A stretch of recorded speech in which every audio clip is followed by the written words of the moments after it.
السلام علیکم ناظرین، امید کرتا ہوں تمام ناظرین خیریت سے ہوں گے اور UAE کی تازہ ترین خبروں سے باخبر رہنے کے لیے چینل کو سبسکرائب کریں اور ساتھ ہی بیل آئیکن پر کلک کر کے آل کا بٹن پریس کر دیں۔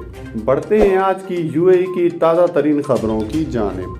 گاڑیوں کے جعلی اور غیر معیاری پرزے فروخت کرنے کا الزام، شہریوں کی جانوں سے کھیلنے والے افراد کی دکانیں سیل کر دی گئیں۔ تفصیلات کے مطابق فجیرہ میونسپلٹی کا کہنا ہے کہ غیر پرمٹ کے گاڑیوں کے اسپیئر پارٹ فروخت کرنے والی کم از کم 46 دکانوں کو سیل کر دیا گیا ہے۔ یہ کارروائی رواں سال جولائی اور اگست کے ماہ میں کی جانے والی 26 انسپیکشن کے نتیجے میں سامنے آئی ہے، جب لوکل اتھارٹیز نے مانیٹرنگ آپریشن شروع کیے۔ ان میں سے خلاف ورزی ریکارڈ ہونے پر 7 کو جرمانے اور 16 کو تنبیہ نوٹس جاری کیے گئے۔ فجیرہ میونسپلٹی کے ڈائریکٹر جنرل انجینئر حسن سلیم کا کہنا ہے کہ زیادہ تر خلاف ورزیاں کمرشل فراڈ کے زمرے میں آتی ہیں۔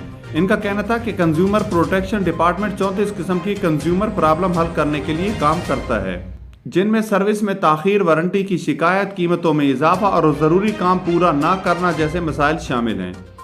انہوں نے دکان مالکان کو قیمتوں میں بلا اجازت اضافے اور جھوٹی پروموشن سے بھی خبردار کیا ہے۔ ان کا کہنا تھا کہ مالکان اس بات کو یقینی بنائیں کہ ان کی فروخت سے متعلق سرگرمیاں ان کے پرمٹس یا لائسنس کے مطابق رکھتی ہوں۔ بڑھتے ہیں آج کی اگلی خبر کی جانب۔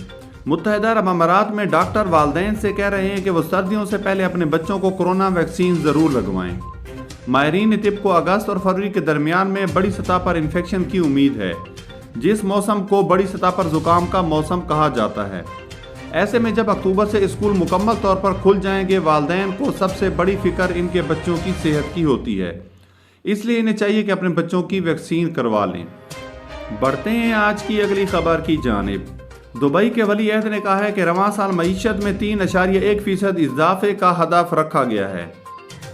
تفصیلات کے مطابق دبئی کے ولی عہد شیخ حمدان بن محمد بن راشد المختوم نے منگل کو دبئی کی معیشت کی پیش گوئی کرتے رواں سال اس میں 3.1% اور آئندہ سال 3.4% اشارے کا عندیہ دے دیا ہے۔ ان کا کہنا تھا کہ امارات کو کورونا کے بعد کے اثرات پر قابو پا لیا گیا ہے، جس کے لیے وہ دبئی کے حکمران، UAE کے نائب صدر اور وزیر اعظم شیخ محمد بن راشد المختوم کی جانب سے دی جانے والی ہدایات کے شکر گزار ہیں۔ ولی عہد کی جانب سے ٹویٹ میں کہا گیا ہے کہ ان کا ویژن مستقبل میں عالمی شراکت داری اور ملکی ہونہار افراد کو بروئے کار لانا ہے۔ بڑھتے ہیں آج کی اگلی خبر کی جانب۔ متحدہ عرب امارات میں کورونا کے نئے کیسز اور اموات سے متعلق تازہ ترین اعداد و شمار جاری۔ بڑھتے ہیں آج کی اگلی خبر کی جانب۔ متحدہ عرب امارات میں کورونا کے نئے کیسز اور اموات سے متعلق تازہ ترین اعداد و شمار جاری۔ متحدہ عرب امارات کی وزارت صحت کی جانب سے جمعے کے روز UAE بھر میں کورونا کے 303 نئے کیسز رپورٹ کیے گئے ہیں۔